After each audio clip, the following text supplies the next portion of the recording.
Welcome back to the Sooner Saloon.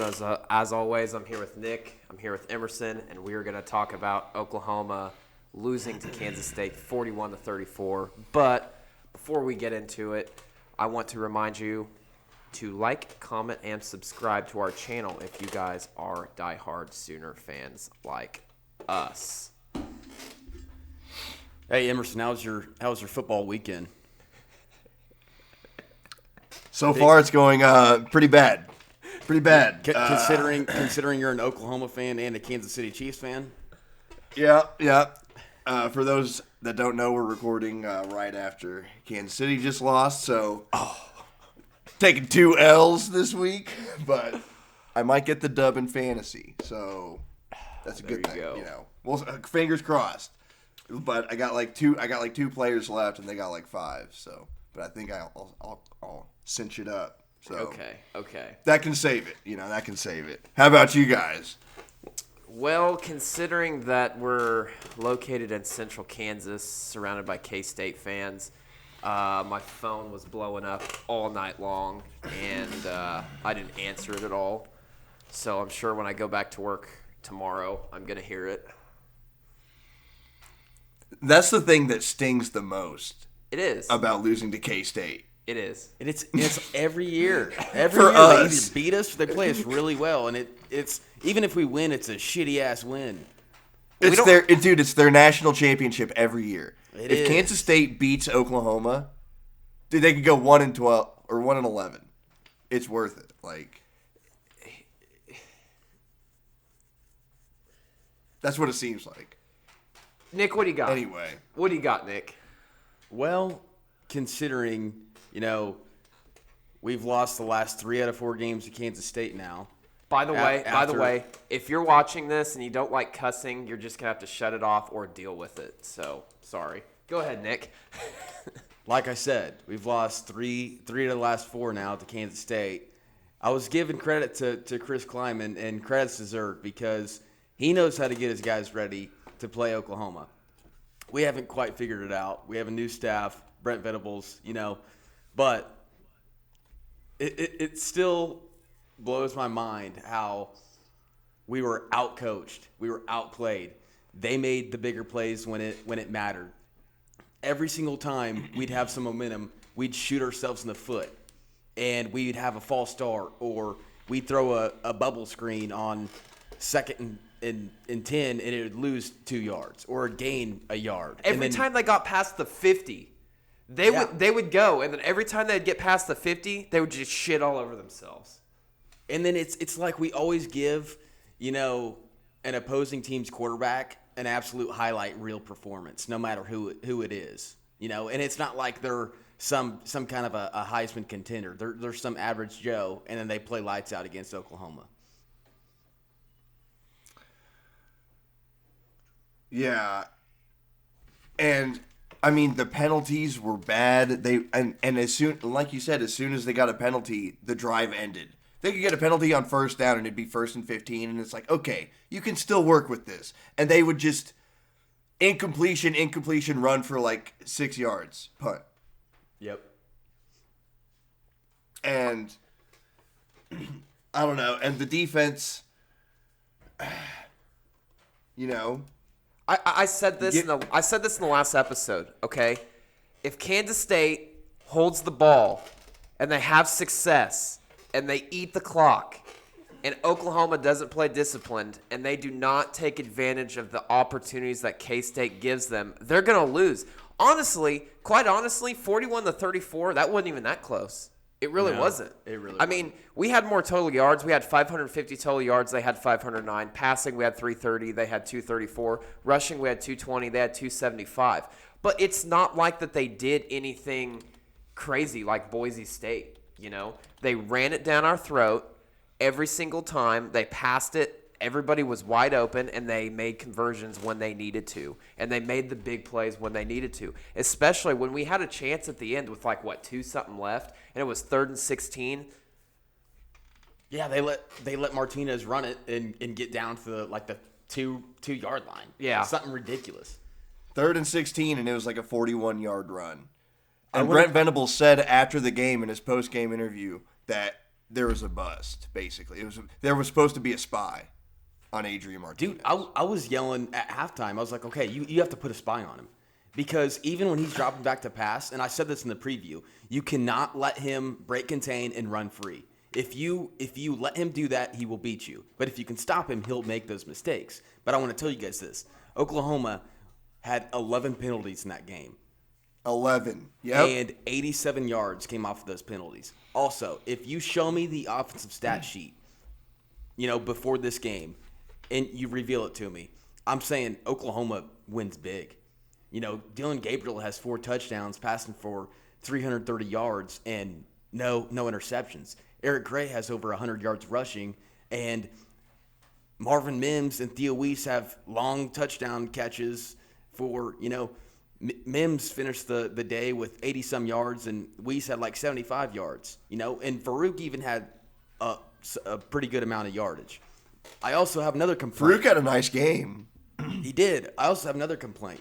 Early in the first quarter, you got Drake Stoops running a slant and go, and it's 15 yards downfield, and it's an easy dot to Stoops, and it's going for a touchdown. How come DG can hit a 55-yard bomb and put it right on Mims with flawlessly? In coverage. It's like the inconsistently drives me nuts. And I'm not saying Dylan Gabriel's a bad quarterback because he's good, but you have to step up and you have to be a lot more consistent if you're going to win these games. I think there were a lot of guys that played well enough to win the game. I think Eric Gray played well enough to win the game as an RB1. Eric Gray had a really good game. Farouk had a good game. Mims obviously force feed him the ball. But collectively as a team with the 3rd and 16, and not tackling Deuce Vaughn in space. Deuce Vaughn had over 100 yards total, I think. He did.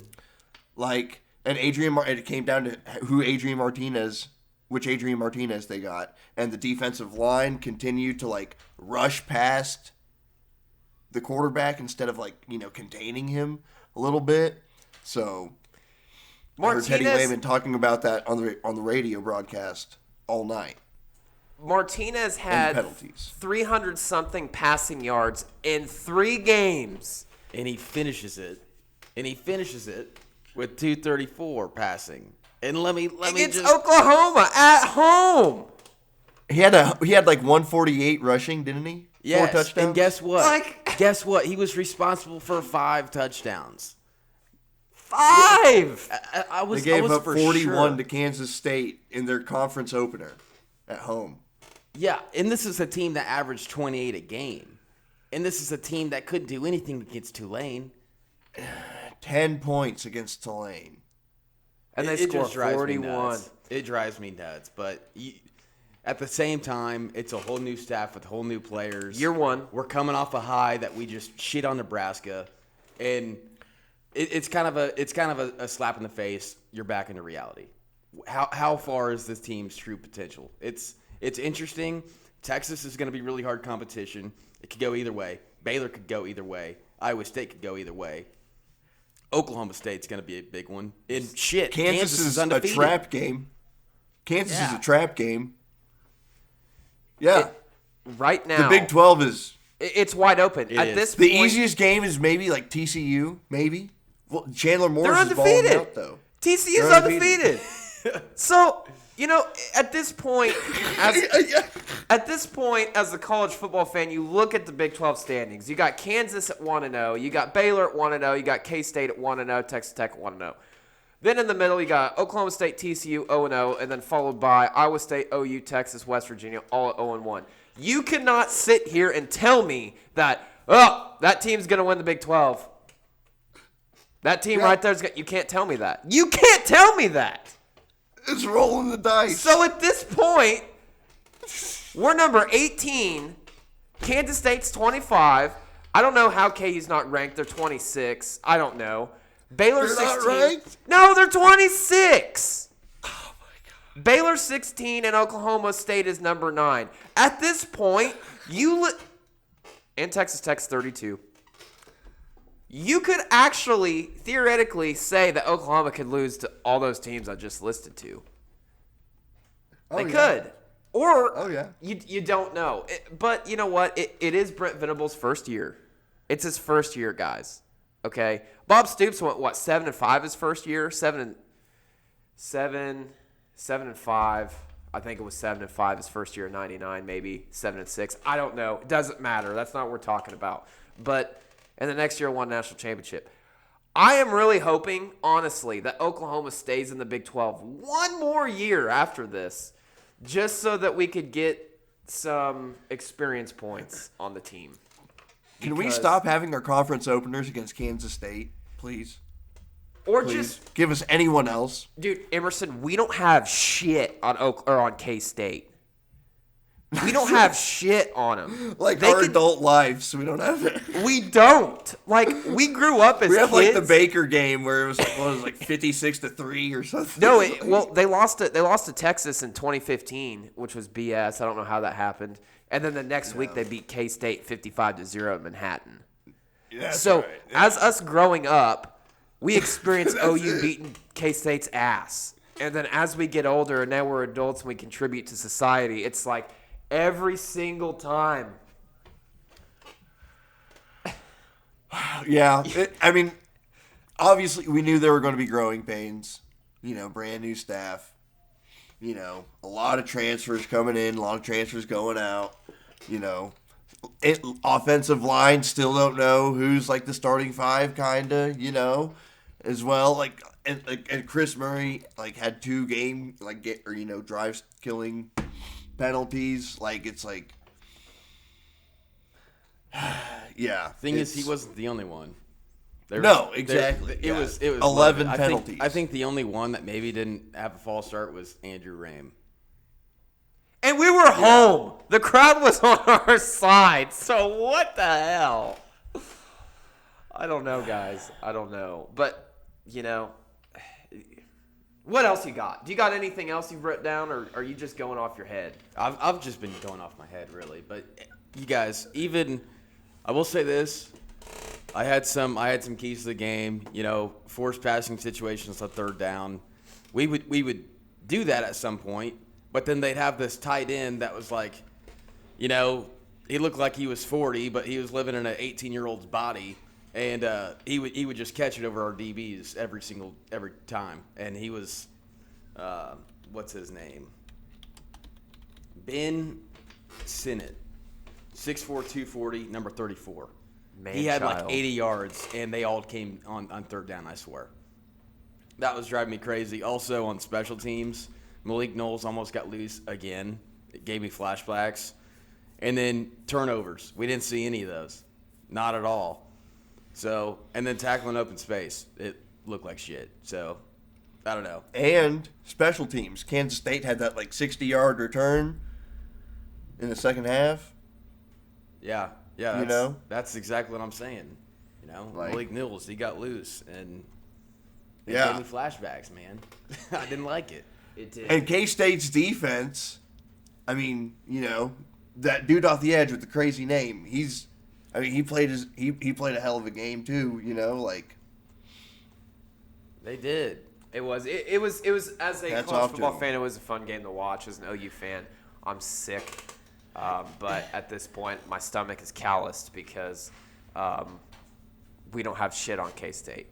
So I think we're kind of rambling now. Emerson, is there anything you want to throw in? I predicted this team would go probably 9-3, 10-3. So, there's just going to be growing pains, and it's realistic expectations. They can still make it to 10-win season, but you can't overlook anyone now, and we got Kansas coming up and then Texas. So, it's going to be, or whoever we have. We got TCU. We got TCU and we got Texas. And then Kansas. And Texas, who knows how that's going to go. TCU's undefeated, so. Guys, I want to give my final thoughts here. Okay.